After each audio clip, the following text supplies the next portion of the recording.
I never thought hiring a babysitter would become the thing that unraveled my marriage. It was supposed to be a simple, sensible next step.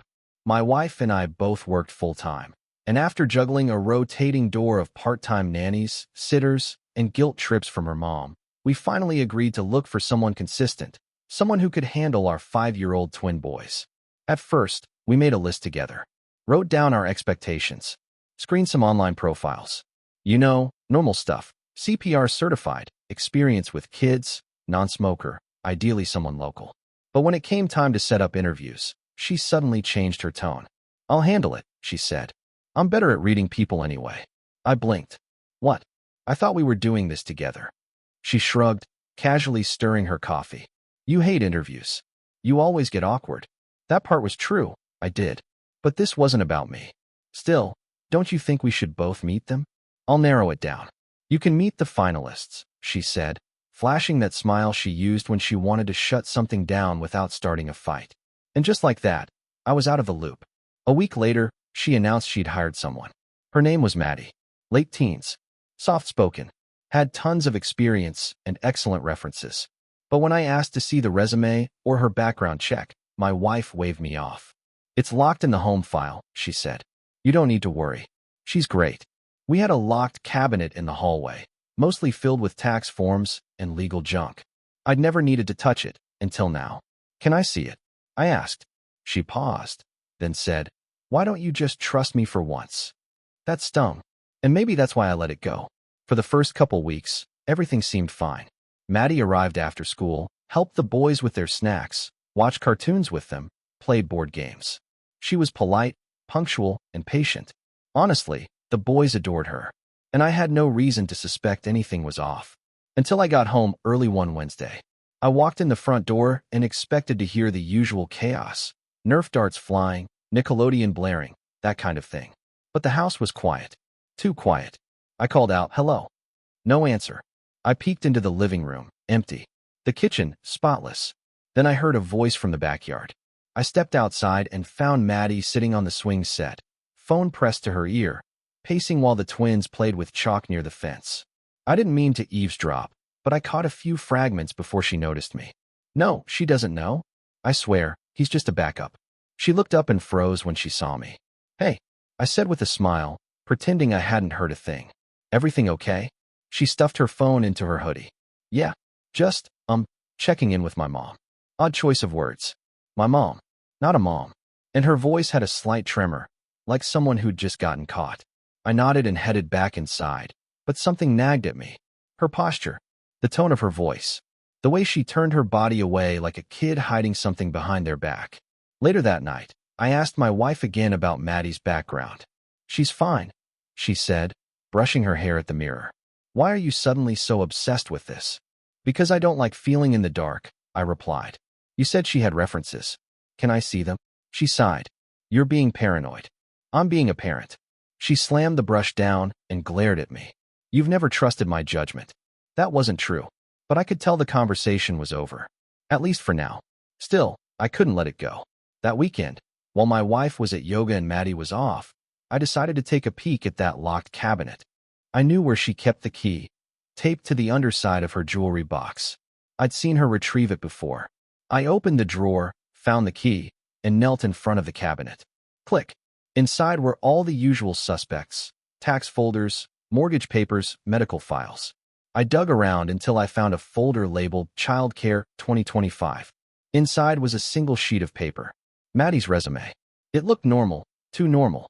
A little too polished for someone her age. Basic font. Generalized language.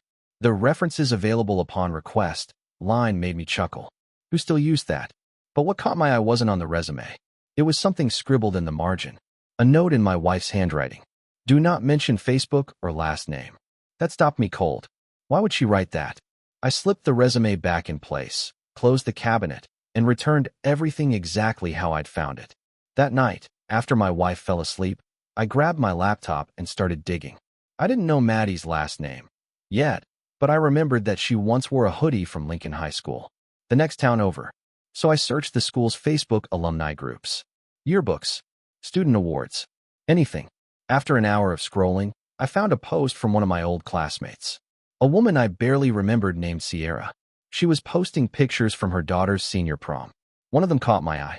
Maddie, standing next to Sierra's daughter. Tagged in the photo. Full name, Madison Claire. I clicked her profile. Locked down, but her profile picture showed her holding a dog. A very familiar dog. It was my neighbor's beagle. The caption? Missed this guy so much. Glad I get to see him more now. More? But that wasn't the part that made my stomach twist. I clicked back to Sierra's profile. Buried in her older photos was one labeled Blended Family Christmas, 2010. And there, standing awkwardly in the back row, arm around a young Maddie, was my wife. The caption? Our stepdaughter finally came to visit. Stepdaughter. I stared at the screen, numb. My wife had a stepdaughter. A teenager. Who we'd hired as a babysitter. And she never said a word. Why? Why hide that? And more importantly, who was Maddie's real father? Something dark flickered in my chest. This wasn't just a lie. This was the start of something bigger. And I was going to find out what. Even if it meant burning everything down to do it. I didn't sleep that night. Not really. I lay there beside my wife, listening to her breathe, my heart thudding like a war drum. I kept replaying the same thoughts on a loop. Why would she hide her own stepdaughter? Why lie about the connection? What else has she buried under the rug? By morning, I had more questions than answers, and no clue where to start. But I knew this much. Maddie wasn't just a random sitter. She was part of a past my wife had kept sealed and hidden. And secrets like that? They don't stay buried forever. A memory I wasn't supposed to keep. At breakfast, I tried to act normal. Flipping pancakes for the boys, sipping coffee, humming out of tune. My wife sat across from me, scrolling on her phone like it was any other Sunday. Hey, I said casually. Did Maddie say she's coming early today? She didn't even look up. Why would she? It's Sunday. Just wondering, I said. I watched her fingers move across the screen. Probably texting Maddie. Or someone else. No. Focus. I needed to get her talking. Something small, something that wouldn't trigger alarm. You ever talk to Sierra from high school? I asked. Her eyes flicked up for a second, just long enough for me to catch the tiny hitch in her breath. No, she said, too quickly. Why? Oh, saw her on Facebook, I said. She's got a daughter, right? Graduated recently. That pause again. A flicker. She didn't answer, just nodded vaguely and stood up to rinse her plate. That told me everything. She knew exactly who I met. She knew exactly what I was digging toward. And she was already working on ways to keep me in the dark. Breaking the chain. That afternoon, I waited until she took the boys to the park. Then I messaged Sierra. Hey, this is probably super random, but do you remember me? We went to high school together. I'm married to Ellie now. I waited. 10 minutes. 20. Then she replied. OMG, hi. Yes, of course. Wow, how are you? Married to Ellie? I didn't know that. The rest of the conversation was polite. Surface level. But I steered it gently. I think your daughter and my wife's stepdaughter are friends. Maddie, right? Small world. This time, her response took longer. When it came through, it wasn't casual. Wait, Ellie's stepdaughter? Maddie? Ellie hasn't been in Maddie's life since she was, 8. And she was never really a stepmom. That was complicated. My heart sank. She wasn't just hiding Maddie from me. She had ghosted this girl for nearly a decade. I asked one last question. Who's Maddie's dad? The typing dots blinked. You'd have to ask her. Or, well, her real dad is James. You probably don't know him. Long story. Drama. I think he still lives in town though. North Side, near the train station. James. A name with no face. But now I had a target. Finding James. It took me 3 hours and a burner Facebook account, but I found him. James Rutherford. Early 40s. Messy beard. Lives alone. No job listed. Only a few public photos, mostly of a brown lab and some old punk band flyers. Definitely the type who'd own a GoPro and never use it for sports. I sent him a friend request. He didn't accept. So I waited until I had Maddie back in my house again. That following Tuesday, she came over just after 3 p.m. My wife was working late, which these days felt more like a catch-all excuse for anything she didn't want to explain. I told the boys to play outside. Then I walked into the living room and asked Maddie if we could talk. She looked instantly nervous. Did I do something wrong? No, I said. Not at all. I just had a weird question. She stood awkwardly near the window, arms crossed. I was cleaning last week. I lied and found an old folder with a note about not mentioning your last name. It threw me off. She froze. I didn't press. Just let the silence fill the air. Finally, she whispered, "She doesn't want you to know." "Why?" "She's embarrassed." "About what?" Maddie hesitated. "About me. About my dad. About back then." "Back when?" Her eyes welled slightly. She was a teenager. Things were bad. I wasn't supposed to happen. I didn't breathe. "She left when I was 5, Maddie continued. "I didn't see her again until I was 15. And even then, it was like she showed up, handed me a birthday card, and disappeared again." "I'm sorry." She nodded, eyes dropping to the carpet. "She promised my dad she'd help out when I graduated. Money for college, you know? But then she stopped answering his messages. And mine. And now." Her voice broke off. I pieced it together. Now she was here, babysitting for the woman who abandoned her. And for the man, me, who didn't even know she existed. "Why did you agree to come here?" I asked gently. She looked up. "Because he made me." "Your dad?" She nodded. "He said she owed him. That she'd pay if I came and worked. That I should record everything. Keep proof. Just in case." I swallowed hard. Proof of what? She didn't answer. But I already knew. She was being used. Not just by her dad, but by my wife. And whatever arrangement they had, it involved money, manipulation, and lies layered so deep even Maddie couldn't keep her balance anymore.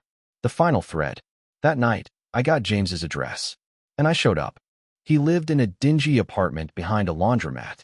Smelled like weed and old takeout. The dog barked at me from behind a baby gate. He didn't even pretend to be surprised when I told him who I was. "I figured you'd come eventually," he said. I stared at him. "So, you've been blackmailing my wife." He laughed. "Big word. I just think people should honor their promises." "She owes you money?" He shrugged. "She owes Maddie a life. I'm just making sure she doesn't forget it again." I looked at the empty beer can on the counter. "You're using your daughter." He scoffed. "I'm protecting her." I shook my head. "You're screwing her over." He leaned in. "And what are you doing, huh? Living in La La Land while your wife keeps a second family buried in the basement." He wasn't wrong. I had let myself believe too much. Trust too easily. But not anymore. I left that apartment with one goal in mind. Burn it all down. Setting the fire. It started with a plan. I needed the truth out. But not just for me, for Maddie. And for my kids, too. So I did something I never thought I'd do. I invited James to a family cookout. More specifically, I invited everyone. Ellie's parents, her sister, a few of our neighbors, even Maddie's mom, Sierra, who agreed to show up only after I promised her it was for Maddie's sake. I told Ellie it was a celebration, a midsummer surprise. She loved surprises. The kind she didn't see coming. She was about to get one. And when it hit, she wouldn't have anywhere left to hide. Summer in our neighborhood was loud with cicadas and cheap Bluetooth speakers. The kind of soundtrack that made everything seem easier than it was. But under that lazy, golden veneer, I was boiling. The week leading up to the cookout was a study in careful lies. I played the role, the smiling husband, the doting dad, the man who had no idea his wife was hiding a stepdaughter in plain sight, cutting monthly checks to a deadbeat ex, and faking family unity. Ellie had no clue. That was the point. She buzzed with excitement when I told her about the cookout. "Just something casual," I said. "Get the neighbors together. You've been working hard. You deserve a break." She smiled, kissed my cheek, and offered to help. I told her no, I'd take care of everything. I didn't want her near the guest list. Because if she saw who I was inviting, she'd run. The guest list of truth. Let's break it down. First, Maddie. I told her everything. That I knew. That I didn't blame her. That if she was ready, this cookout could be her line in the sand. She looked scared, but she said yes. Second, James. I called him and told him if he really wanted what was best for Maddie, he'd come clean, in front of everyone. He chuckled and said, "You've got balls, man. Sure. Let's make it a family reunion." Third, Sierra. Her response was simple. "If she lies again, I'll bury her." Fourth, Ellie's parents. Sweet, suburban, church on Sundays types who still thought their daughter could do no wrong. I wanted them there because they needed to know who she really was. Last, our neighbors, including Sam and Danny, the couple next door who always seemed to know more than they let on. They all RSVP'd yes. A slow fuse was now lit. The setup. I rented extra tables. Got a bounce house for the boys. Ordered custom barbecue trays from that overpriced joint Ellie loved. I wanted it to look like the perfect family gathering. Normal. Polished. A well-oiled suburban life. All fake. I also printed something. A stack of papers. Maddie's resume, the one Ellie had locked away. The envelope with money transfers to James. A timeline I'd reconstructed showing every single lie. Each document was slid neatly into folders, one for each adult guest. No drama unless I needed it. But when it came, it would be nuclear. Sunday afternoon. It was hotter than hell by the time guests started arriving. Ellie flitted around in a blue sundress, barefoot, sipping iced tea, hugging people with that exaggerated warmth reserved for suburban politeness. She didn't notice when Maddie arrived. Not right away. Maddie kept her head down, wore a hoodie despite the heat, and sat near the edge of the yard. My boys ran up and hugged her. She hugged them back, but didn't speak much. Then came Sierra, then James. Ellie saw him and froze mid-sentence with her mom. I watched her smile evaporate. She blinked, looked at me, then looked back at James. He waved. Casual. Like this wasn't the weirdest backyard social event of the decade. Ellie turned and marched toward me. What is he doing here? She hissed. I shrugged, playing dumb. Who? James. Oh, Maddie's dad. Thought he should meet the boys. After all, Maddie's such a big part of their lives. Her face paled. You don't, she started. I stepped in closer. Smiled, for the audience. I know everything. Her eyes filled with panic. She looked around, scanning for exits. But there were none. The guests were here. The food was on. The music played. Her parents laughed by the grill with Sierra. She was trapped. For once, I had her where I needed her. The moment of truth. I gathered everyone after the food was served. Thanks for coming, I said, raising a glass. I just wanted to share something. A quick story. Ellie shot daggers from the patio. I ignored them. A few months ago, I continued. We hired a babysitter named Maddie. Some of you met her. Great kid. Smart. Kind. The boys love her. Nods all around. Well, turns out, she's more than just a babysitter. She's family. Dead silence. Ellie took a step forward. Don't. I raised a hand. She's Ellie's daughter, I said clearly. From a relationship before me. A secret, long buried. One she never told me about. Gasps. Forks hit plates. Ellie's mom looked like someone had slapped her with a cold fish. James stepped forward. And I'm the guy she never wanted to talk about. Hi. Maddie stood too. She looked terrified, and then stronger by the second. She lied to all of us, I said. To her parents. To her kids. To her neighbors. She paid James to stay silent. Hid Maddie from our life. Until it was convenient. Ellie tried to cut in, but Sierra stepped in front of her. Don't even, Sierra snapped. I handed out the folders. This isn't about shaming. I lied. It's about truth. And giving Maddie the dignity she deserves. The neighbors flipped through the pages. Ellie's dad read every word, his jaw clenched tight. James smirked. Told you it'd come out eventually. The fallout. Ellie left the cookout without saying a word. Just walked inside the house, closed the door, and locked it. Her parents followed 10 minutes later. I heard raised voices. Then silence. Maddie stayed. She sat with my boys in the grass and told them a story about when she was their age and used to catch fireflies in jars. They listened with rapt attention. James approached me with 2 beers. You actually did it. I took one. Felt like time. You okay? No, I said honestly. But I will be. He nodded. Maddie deserves better. So do you. And then he walked over to her. She saw him. Stood up. Walked into his arms. And then, for the first time in my life, I heard her say it. Thanks, Dad, too. She was looking at me. The house felt different after the cookout. Not just because Ellie had locked herself inside that evening, but because something permanent had shifted. The boys sensed it too. They weren't quite sure why Mom wasn't joining them for bedtime stories that night. I just told them she was tired. They accepted it. Kids always do, until they don't. Maddie helped me get them to bed. She sat on the floor between their twin beds and read from the same old dinosaur book that had somehow survived applesauce stains and teething rings. Her voice cracked on the T-Rex page, but she powered through. I didn't interrupt. I just stood in the hallway, watching her, our unofficial daughter, my wife's hidden chapter, now finally a part of our home, in the light instead of the shadows. When the boys fell asleep, she met me in the kitchen. Are you okay? She asked. I nodded, though I wasn't sure it was true. You? I feel lighter, she whispered. But also weird. Yeah, that sounds about right. We didn't say much else. She slept in the guest room that night. Ellie didn't come out. The next morning, when I woke up, The front door was deadbolt from the inside. She hadn't left. Not physically, anyway. She stayed behind her locked bedroom door the entire morning. I made breakfast for the kids, packed lunches, took them to school, and came back to silence. No footsteps. No sound of her phone. No light under the bedroom door. I knocked soft. Ellie. Nothing. I knocked again. We need to talk. Still nothing. I wasn't even sure if she was awake, or if she was gone in a different way. Mentally shut down, paralyzed by the fact that everything she buried had clawed its way out into the open. Then I saw it. Her car keys were gone. I checked the garage. Her car was missing. So she had left sometime during the night, after bolting the door behind her. I checked our Ring doorbell footage. At 2:13 a.m., she slipped out with a suitcase. She avoided the camera directly, a habit of hers, even before any of this. She didn't want to be seen doing what she knew she'd be judged for. I sat down and finally exhaled. Maddie's morning. Maddie emerged from the guest room in one of Ellie's old sweatshirts, oversized and frayed at the sleeves. Her hair was tied back, but the shadows under her eyes betrayed how much sleep she hadn't gotten. She's gone, I said. Maddie froze. What? She left in the middle of the night. Car's gone. Suitcase too. She sat at the kitchen island and stared at the floor. Do you think she's coming back? I shrugged.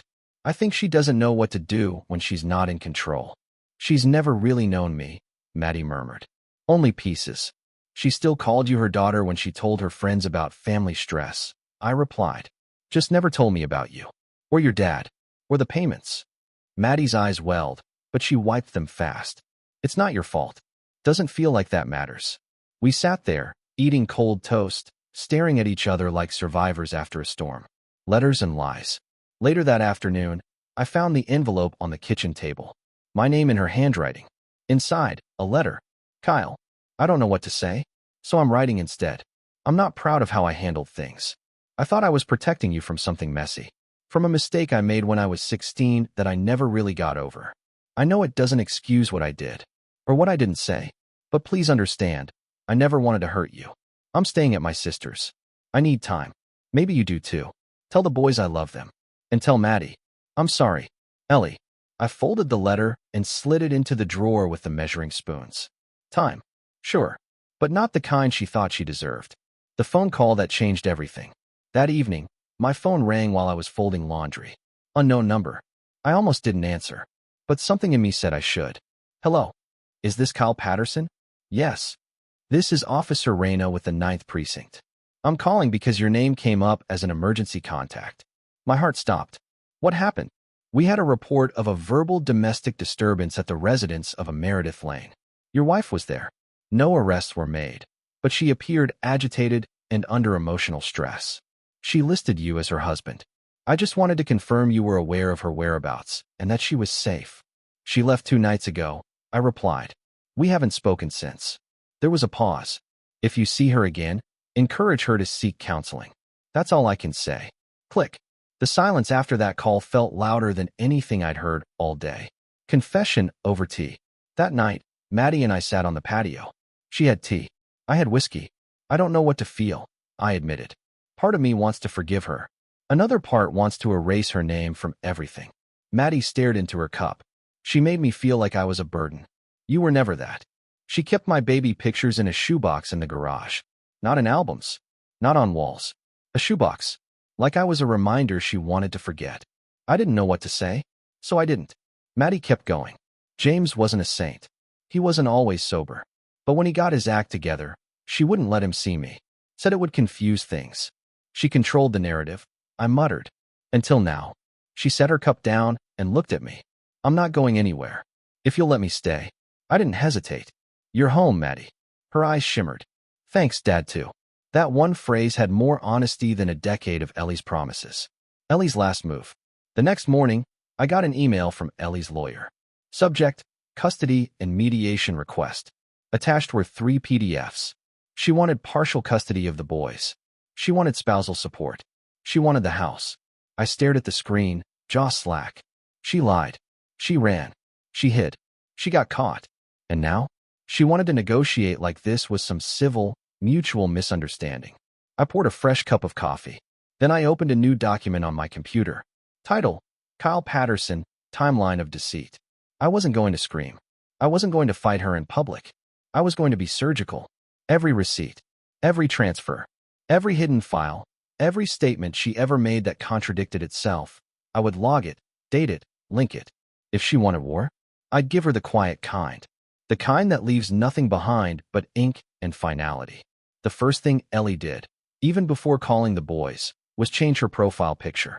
From a candid shot of all four of us at the beach last summer, to a solo photo of her, smiling in a blazer, holding a coffee mug with the words, "Survivor." I didn't even know she had that mug.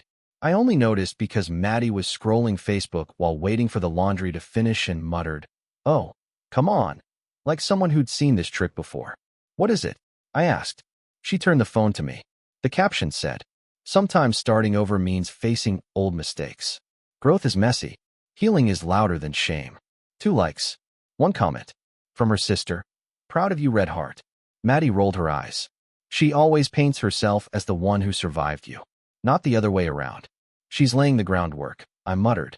Online sympathy first, courtroom drama second. When the email started, over the next week, Ellie became a ghost that haunted our inboxes. She didn't call the boys, didn't ask about Maddie, not even a note through the school counselor. Instead, she emailed my lawyer constantly.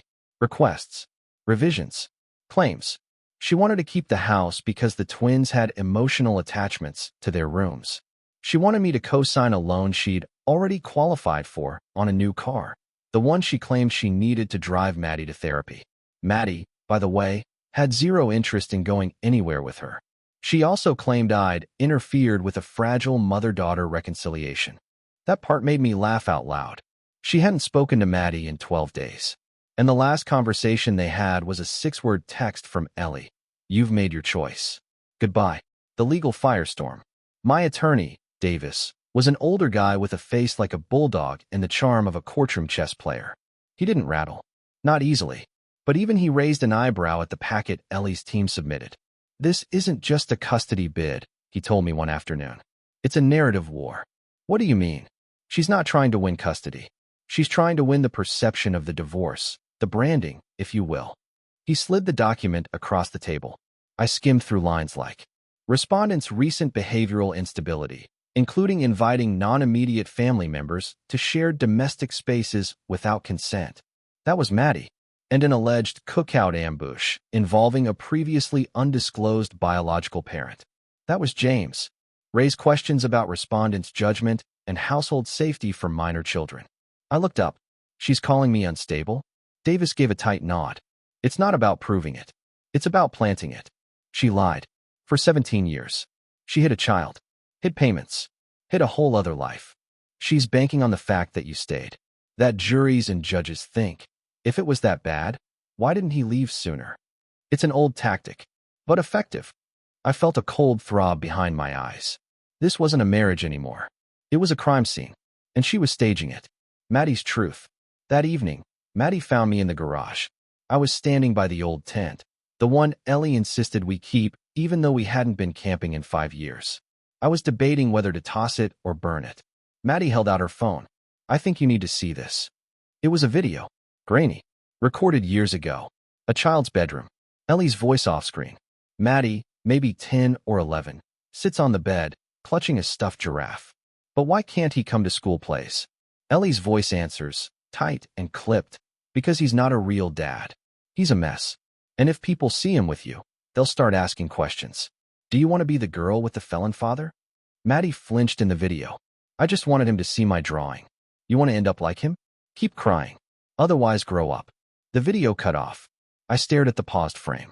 Maddie's face, frozen and hurt. "I used to watch it when I was confused," she whispered. "When I started thinking maybe it was my fault. But I don't feel that way anymore." I pulled her into a hug, fierce and long. "I'm going to bury her with the truth," I said. Maddie nodded into my chest. "Let me help." The sitter's resume, unredacted. Over the next 3 days, Maddie and I put together what Ellie had always feared most. A full timeline. We dug out every transfer she'd sent to James. Every bank statement labeled property maintenance, legal consulting, book club dues. All code words she'd used for her hush money arrangement. We found copies of the sitter application, The one Ellie submitted herself when she was hiring Maddie last year. Only, she'd erased the birth date, edited the emergency contact fields. She'd created a version of her own daughter's identity that wouldn't connect back to her. We found the original resume Maddie had written, with her full name and references. Ellie had buried it in a file marked rejections. Every lie was papered over in her handwriting, and every lie had a date. The calm before the confrontation. That Sunday, I took the boys to the park. They didn't ask about their mom. I didn't bring her up. We kicked a ball, ate ice cream, watched ducks fight over popcorn. It was normal. Too normal. Maddie stayed home, said she needed to finish something. When I got back, she handed me a USB stick. "What's this?" "Everything," she said. I scanned every document, compiled it, dated it, labeled it, cross-referenced Ellie's lies with receipts, recordings, emails, and call logs. Call logs. She used my name to open a phone line 3 years ago. Said it was for emergencies. But it's the number James used to text her. I pulled the billing statements. I stared at the USB like it was an explosive. It kind of was. This could change the whole case. "No," Maddie said. "This could end it." The courtroom was colder than I expected. Not emotionally. Physically. I could feel the AIC buzzing through the vents like a drone that wouldn't shut up. Ellie sat across from me at the long, polished table, pretending not to look, pretending not to care, pretending to win. She wore a gray wrap dress, minimal makeup, and the expression of a woman who had read too many self-help books about setting boundaries and reclaiming narratives. Her lawyer, a guy named Jonah who looked like he moonlit as a mindfulness coach, opened with the kind of voice that makes jurors lower their pens. "Your Honor, my client isn't here today to punish. She's here to protect, to repair, to create space for a fractured family to heal." I glanced at my attorney, Davis, who looked like he'd rather be eating glass than listening to this guy. Jonah continued. "She acknowledges her mistakes, particularly around transparency and timing, but to weaponize past hardship in order to undermine a mother's present relationship with her sons? That's not justice. That's vengeance." Nice script. Then it was our turn. The flash drive. Davis didn't rise with a flourish. He stood up slow, deliberate, like he was letting the silence weigh the room down first. Then he reached into his folder and pulled out a single item, a plain black USB drive. "My client has prepared a counter-narrative," Davis said. "It's not a theory. It's not a character sketch. It's a timeline, with receipts." Literally, he handed the drive to the bailiff. Contained on that flash drive is a documented chronology of 17 years of deception, financial concealment, identity manipulation, and abuse of custodial trust, all conducted by the petitioner. Ellie shifted, just a little. Her fingers went white on the edge of the table. Jonah stood. "Objection, Your Honor. This material wasn't submitted in preliminary discovery." Davis didn't blink. It wasn't in discovery because it was discovered last week, and because it was compiled, legally, by the minor in question, who is 17 and has requested to be heard. That was Maddie's cue. She walked in from the back. Hair down, black blazer, expression like stone. She didn't look like a child anymore. She looked like the closing argument. Maddie testifies. They gave her 10 minutes. She only needed 5. "I'm not angry," she said. "I'm not here to throw a tantrum or get revenge. I'm here because I spent half my life being erased." Her voice didn't shake. Not once. "My mother told me my father was dangerous. Then she used his silence to control mine. She made me hide, pretend, lie for her, all while she took money from him and told me he was too unstable to love me." She looked directly at Ellie. "I know now that wasn't true. I've seen the messages, the bank transfers, the edits on my resume. You used me. You used my name. You used my silence. And you used my brothers." Ellie looked stunned, like someone had swapped the script mid-scene. Maddie turned back to the judge. "I don't want anything from her. Not money. Not visits. Just honesty. For once. And if she can't give that, then she doesn't deserve custody of anyone." The neighborly message. By the time the court adjourned for lunch, the hallway outside the courtroom felt like a powder keg of whispers. Ellie didn't leave through the front. She disappeared through the back hall, followed by Jonah, probably to regroup and find some PR angle to spin this into trauma courage. I didn't follow. Instead, I walked out the front steps and found 2 familiar faces waiting. James, her ex, Maddie's biological father, and Troy, our upstairs neighbor, the one with the sock problem. The one Ellie swore she barely knew. They weren't together. That would have been too obvious. But they weren't exactly avoiding each other either. I tilted my head and smirked. What are the odds? James looked down. Embarrassed. Troy just shrugged. I guess your wife's not great at hiding things lately. I guess not. She ever tell you about the bank account she set up in Maddie's name? He added casually. I blinked. What? She told me it was for college savings. But I checked the routing number once. It wasn't a college account. It was a slush fund. For what? Whatever Ellie didn't want you to see. The petty justice. Before court resumed, Davis leaned over and whispered, You want to crush this quietly, or make it sting? I didn't answer immediately. But then I remembered the time Ellie told me Maddie was too dramatic for theater camp. The time she said James was a phase and Maddie needed to be corrected. I thought about the resume, the fake name, the cookout ambush she tried to spin as emotional blackmail. I thought about all of it. Make it sting. So Davis handed the judge one final file. A summary of digital activity from Ellie's secondary phone number, the one she claimed was for safety, included payments to Troy for odd jobs. A voice message from Ellie. Keep the socks coming. He's starting to get suspicious, and I need a reason to be annoyed. A folder labeled for when it blows up, with screenshots of prenup clauses, custody workaround plans, and a message to Jonah. If he finds out about James, pivot to mental health advocate. That'll keep the narrative safe. The judge didn't speak for 10 seconds. Then he said, Well, that's enough of that. The verdict. Ellie didn't get custody. She got supervised visitation, pending reevaluation in 6 months, contingent on proof of therapy, financial restitution to Maddie, and full disclosure of all third-party arrangements. She didn't fight it. Not after the last document. Maddie had printed a quote from Ellie's old journal, one she found years ago, tucked in a filing box. It read, I used to think motherhood was sacrifice. But really, it's branding. If you sell it right, they never question what's behind the curtain. Maddie read it aloud. No one said a word. Not even Ellie. Epilogue. The boys are doing fine. We kept the house. They think Dad, too, is a joke name from a cartoon now, because Maddie made it sound funny. She lives with us full-time. She starts college next fall. She says she wants to study psychology, to understand how people lie to themselves. I don't ask about James. She keeps in touch with him on her own terms. And Ellie? She moved to Arizona, started posting wellness quotes and pictures of green smoothies on Instagram. Last I saw, she was promoting a course on radical acceptance and mothering through chaos. I laughed so hard I nearly dropped my phone. But I didn't comment. I didn't need to. Some lies collapse on their own. You just have to let them rot long enough. Subscribe to the channel